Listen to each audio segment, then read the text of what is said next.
Bom dia, são 8 horas e 15 minutos, terça-feira, 8 de julho. Esta é a TV Senado. Eu sou André Ricardo e você assiste agora ao Senado em Dia.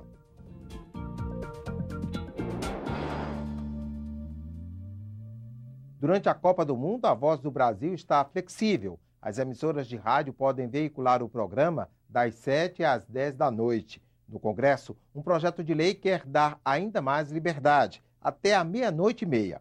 Um parecer do Conselho de Comunicação deve orientar a votação da proposta. Ontem, os conselheiros ouviram alguns interessados no assunto. A audiência reuniu representantes do governo, de emissoras de rádio e do Movimento pela Preservação da Voz do Brasil. Em pauta, a flexibilização do programa, criado em 1935 e veiculado obrigatoriamente das 7 às 8 horas da noite, de segunda a sexta, em todas as emissoras de rádio do país. A gente está no melhor momento pela flexibilização da Voz do Brasil, para fazer valer a liberdade de expressão, o direito de escolha, o livre-arbítrio, isso que nós defendemos e isso que nós temos que lutar. Vai afetar diretamente ao trabalhador de baixa renda, que não tem outras fontes de informação, que não tem acesso à internet, que não tem smartphone, que não paga banda larga. A flexibilização do horário em vigor comprometeria um importante espaço informativo dos cidadãos e cidadãs deste país.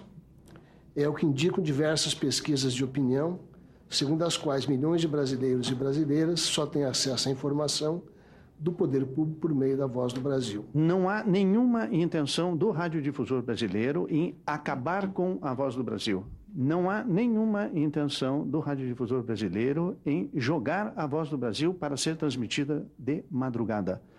O que o radiodifusor pede é que a Voz do Brasil seja flexibilizada em apenas 3 horas.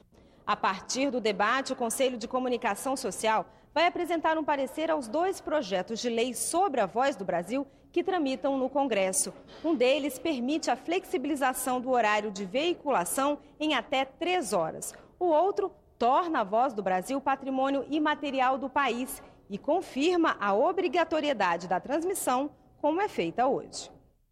Na reunião desta segunda-feira, o Conselho de Comunicação Social aprovou relatórios pela rejeição de 2 projetos sobre as eleições.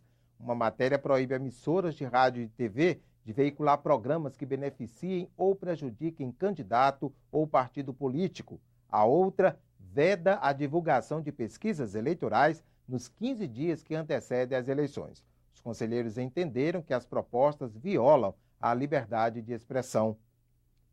15.541 candidatos se inscreveram para concorrer nas eleições deste ano. O número vale para presidente da República, governadores, senadores e deputados. Vices e suplentes também estão na lista divulgada pelo TSE. Terminou no sábado o prazo para registro das candidaturas, mas os pedidos ainda vão ser analisados pela Justiça Eleitoral. Saiba quem são os 11 candidatos a presidente.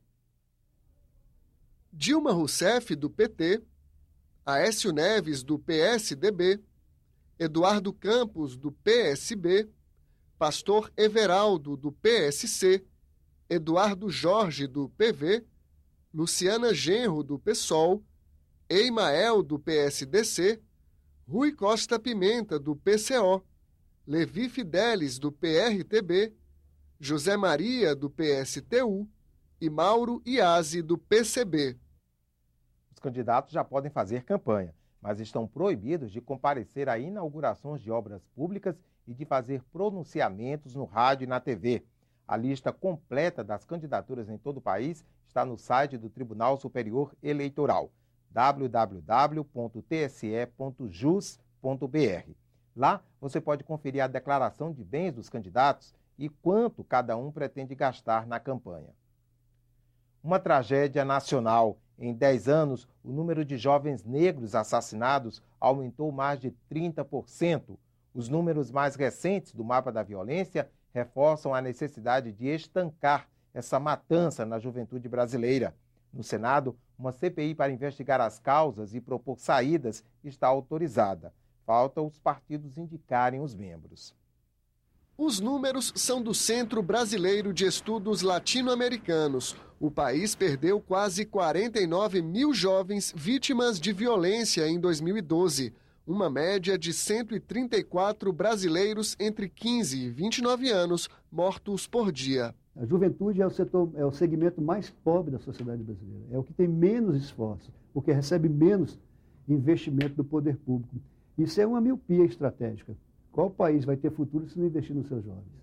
Então, isso mostra, de fato, que há um descompasso imenso entre o problema das famílias e a ação do poder público nos 3 níveis, no municipal, no estadual e no federal. Mais que o trânsito, os homicídios são a maior causa de mortes violentas no Brasil. Foram 30.697 jovens assassinados em 2012, mais da metade de todos os casos. O mapa da violência aponta os estados mais perigosos: Alagoas, Espírito Santo, Ceará, Goiás e Bahia. A quantidade de jovens negros assassinados é quase 3 vezes maior que a de brancos, e essa diferença está aumentando.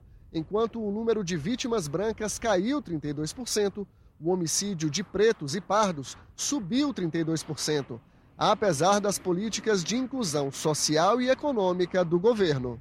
Não se trata, portanto, de um problema, como durante muito tempo se afirmou, econômico ou social, nos moldes mais gerais do que a gente se acostumou a chamar de problema social no país.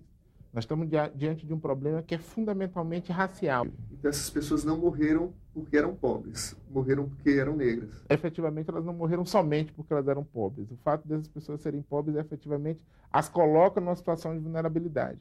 Mas isso é calibrado na sociedade brasileira pelo racismo, pela discriminação, pela intolerância. O senador Paulo Paim é um dos autores de um pedido de CPI para investigar o assassinato de jovens negros no Brasil. Mas os partidos ainda não indicaram os membros da comissão. Os dados, os números, cada dia que passa, mostram o quanto da importância dessa investigação, que nós condenamos qualquer jovem que é assassinado, que é mutilado, que é torturado, enfim, seja branco ou seja negro. Mas os dados mostram que de cada 10 jovens que são assassinados, 8 são negros. E por isso queremos investigar com profundidade o porquê desses assassinatos. Ficamos por aqui. No decorrer do dia você acompanha outras informações nos boletins do Senado Agora. Sucesso à seleção brasileira, um bom jogo para todos nós. Enquanto isso, continue assistindo a nossa programação.